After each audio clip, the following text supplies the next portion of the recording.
Assalamualaikum warahmatullahi wabarakatuh. Kembali berjumpa di Doa Bangsa TV, channelnya edukasi.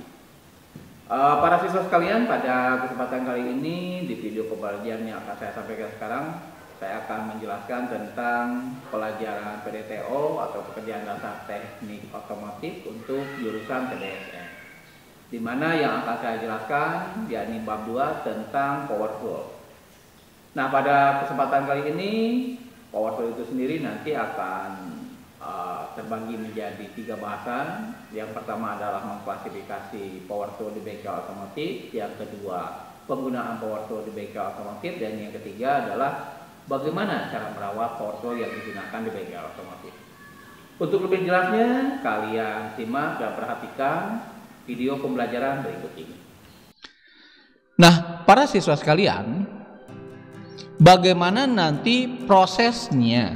Ya, maka tadi kita melihat ada yang dikatakan catok, ya, bagian daripada meja kerja yang fungsinya yakni untuk menjepit benda kerja pada waktu pengeboran sehingga nanti mengamankan dari adanya kecelakaan kerja. Nah, pada waktu pengeboran itu sendiri, ya, maka tidak diperbolehkan benda kerja dipegang dengan tangan. Maka alat inilah nanti pengganti pemegang daripada benda kerja. Di mana jenis-jenis daripada catok bor seperti ini, ya, yang biasa digunakan ada yang langsung dijepit ke meja bor atau ke meja mesinnya. Ini fungsinya untuk menjepit, ya, untuk mematenkan nanti mengunci pada mejanya. Kemudian nanti ada yang diatur 2 arah, ya, ada yang miring dan jenis-jenis yang lainnya.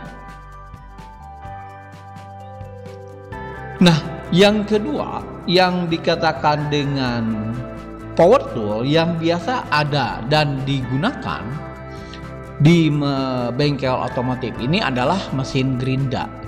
Apa itu dulu yang dikatakan mesin gerinda? Tentunya para siswa sekalian pernah mendengar atau pernah melihat atau juga pernah menggunakannya, di mana nanti mesin gerinda ini fungsinya atau secara prinsip adalah memutarkan batu penyayat atau batu gerinda, di mana nanti digunakan yang batu yang sudah berputar ini untuk menyayat benda kerja. Nah, mesin gerinda adalah mesin yang berfungsi untuk menggerinda benda kerja atau mengasah dan membentuk benda kerja. Di mana ada 3 jenis mesin gerinda yang biasa digunakan bengkel. Yang pertama adalah mesin gerinda tangan, kemudian yang B mesin gerinda duduk, yang C mesin gerinda potong. Nah, kita lihat satu persatu apa yang disebut dengan mesin gerinda tangan. Nah, kalau tadi pada mesin bor kita mengenal ada yang disebut dengan portable electric drill. Maka mesin bor tangan ini juga sebetulnya hampir sama seperti portable electric drill. Nah, jenis mesin gerinda ini sifatnya portable atau mudah dibawa ke mana-mana, ya, dan dipegang langsung dengan tangan pada waktu penggunaannya. Bagian utamanya kalian lihat pada gambar di sini ada kabel, ya, yang fungsinya untuk menyambungkan dengan listrik. Kemudian handle atau pegangan yang terbuat dari plastik keras. Kemudian ada switch atau kontak atau untuk menyalakan dan mematikan. Kemudian ini plat besi ini fungsinya untuk pengaman batu gerinda, ya, supaya nanti tidak terlalu membahayakan bagi si pekerja. Dan ini adalah alat utamanya atau batu gerinda, ya. Selanjutnya yang kedua yakni adalah mesin gerinda duduk. Nah, kalau dikatakan mesin gerinda duduk ini mungkin yang paling banyak dan sering dilihat seperti tadi pada mesin gerinda portable, di mana nanti mesin gerinda duduk ini yakni jenis mesin gerinda yang biasanya diletakkan pada dudukannya atau disimpan, dipatenkan, didudukan pada meja gerinda. Nah, mesin gerinda duduk ini bagian-bagian utamanya kita lihat. Pertama, ini adalah pelindung, ya. Pelindung ini bisa diatur sesuai dengan nanti fungsi kerja yang biasanya bentuknya atau warnanya transparan yang terbuat dari plastik, ya. Fungsinya supaya nanti pecahan atau adanya percikan daripada logam dan batu gerinda yang nanti beradu pada waktu kerja ini tidak membahayakan si pekerja. Yang kedua ada meja benda. Nah, fungsinya meja benda ini adalah dudukan daripada benda kerja yang nanti akan digerinda, ya. Apakah itu nanti drill bit atau misalkan pisau nanti mesin dan lain sebagainya. Kemudian ini ada heavy well guard atau penjaga daripada mesin atau batu gerinda. Ya, dari batu gerinda supaya tidak membahayakan, maka dia dijaga dengan menggunakan plat baja. Kemudian ada switch on off. Ini yang merah, switch on off. Kemudian ini adalah power transmisi atau tenaganya, sumber tenaganya dengan motornya ada di sini. Kemudian ini adalah titik daripada pekerjaan yang nanti akan digunakan baik kiri atau kanan, itu sama saja. Yang berikutnya mesin gerinda potong. Nah, berbicara mesin gerinda potong, tentunya mungkin sesuai dengan namanya bahwa mesin ini itu biasanya khusus digunakan untuk memotong benda kerja. Nah, jenis mesin gerinda ini biasanya digunakan seperti yang tadi dikatakan, yakni untuk memotong benda kerja yang bisa terbuat dari plat, logam ataupun pipa, ya. Di mana nanti bagian-bagian daripada mesin gerinda potong ini yang pertama ada D-type handle. Jadi handle yang bentuknya seperti huruf D, ya, tipenya seperti huruf D yang dilengkapi dengan switch on off di dalamnya. Jadi sambil dipegang, sambil ditekan, maka ini nanti dinyalakan, ya. Jadi satu tangan. Yang kedua ada cover motor, ya. Ini adalah motor penggerak daripada batu gerinda, ya, yang nanti menjadi pelindung daripada motor itu sendiri. Kemudian ada protective cover, ya. Ini adalah pelindung, ya, pelindung daripada batu gerinda itu sendiri. Kemudian ini adalah batu gerindanya atau grinding wheel. Kemudian ada base, ini yang di bawah base atau dudukan. Kemudian ada screw rod base, ini adalah ulir atau handle yang digunakan untuk membuka dan menutup daripada catok atau ragum. Kemudian screw rod handle, ini dudukan daripada ulir yang nanti akan menggerakkan jaw, ya, atau penjepit daripada atau rahang daripada penjepit. Kemudian ini ada spindle lock, ya. Spindle lock ini adalah untuk mengunci, merapatkan dari benda kerja yang akan digunakan atau dipotong. Nah, berikutnya bagaimana spesifikasi daripada batu gerinda itu sendiri. Contoh, kalau kita melihat bahwa batu gerinda ini banyak spesifikasi yang terdapat di dalam batu gerinda. Nah, salah satu spesifikasi di sini ada contoh, misalkan di sini ada A merah ini, kemudian ada angka, abjad, angka, kemudian abjad lagi, S, dan kemudian abjad lagi. Jadi A24 S BF. Nah, spesifikasi dari batu gerinda ini adalah sebagai berikut. Yang pertama, A ini adalah huruf paling depan, ya. Ini menyatakan bahan atau material utama yang digunakan pada batu gerinda, di mana bahannya ini diantaranya, kalau A ini melambangkan aluminium oksid, kemudian WA ini adalah white aluminium oksid bahannya. Kemudian ada C, yakni silikon carbide. Ada juga GC atau green silicon carbide.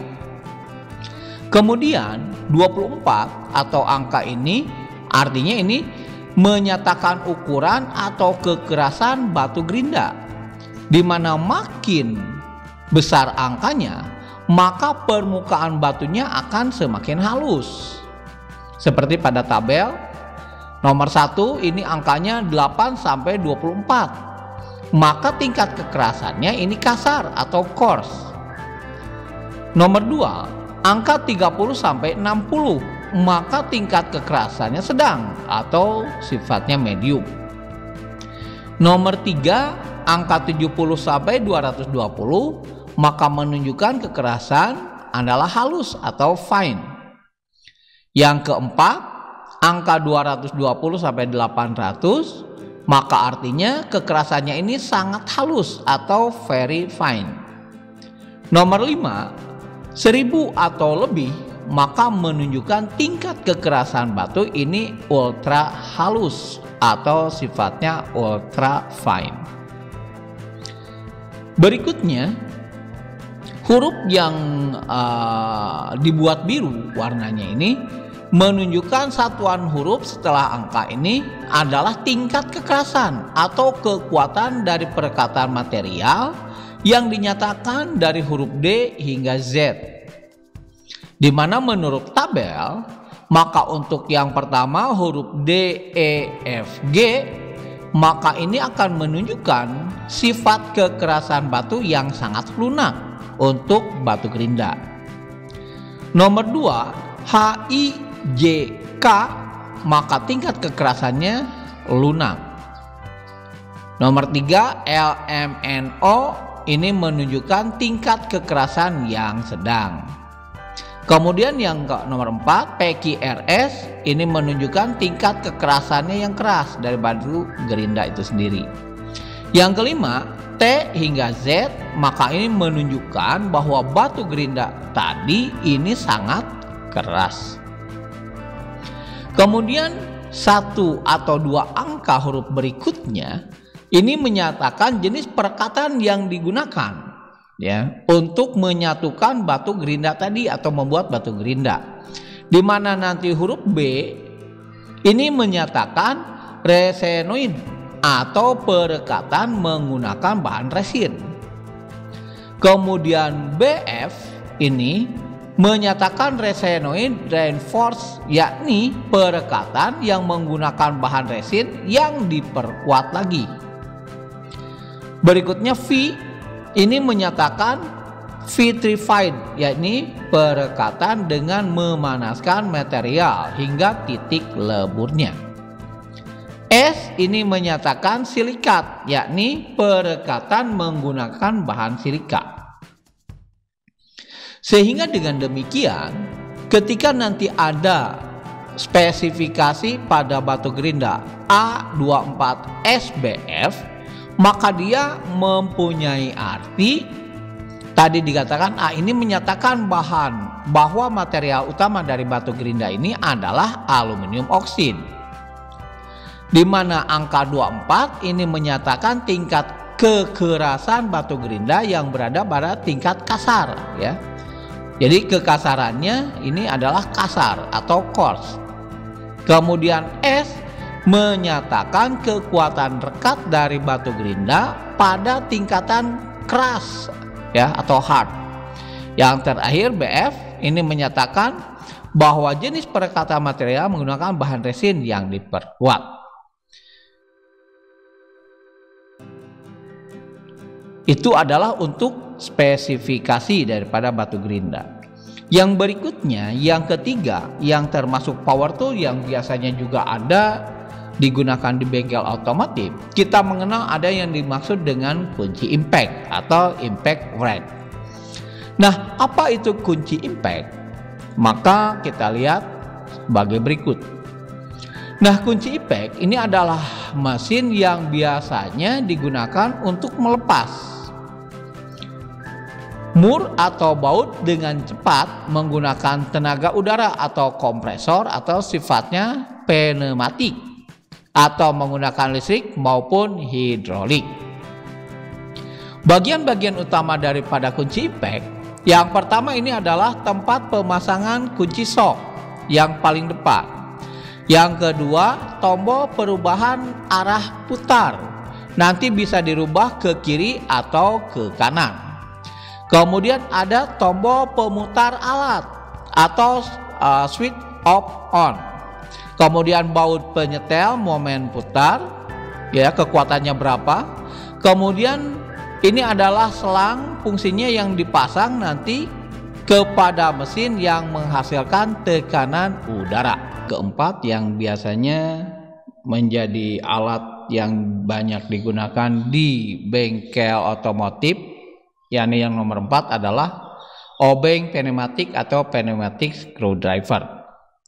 Nah, obeng pneumatik atau pneumatic screwdriver ini bentuknya seperti pada gambar kalian lihat, di mana fungsinya alat ini yakni untuk membuka skrup yang memiliki momen pengencangan yang tinggi, di mana nanti bentuk daripada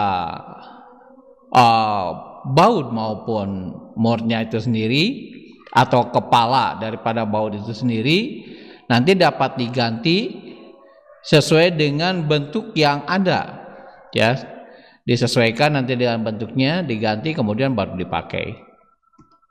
Demikian para siswa sekalian, materi untuk pembelajaran kali ini yang akan saya lanjutkan pada video-video pembelajaran berikutnya. Jangan lupa like, comment, share, and subscribe supaya kalian tidak ketinggalan dengan lanjutan video pembelajaran dari PDTO ini atau pekerjaan dasar teknik otomotif ini. Terima kasih. Wassalamualaikum warahmatullahi wabarakatuh.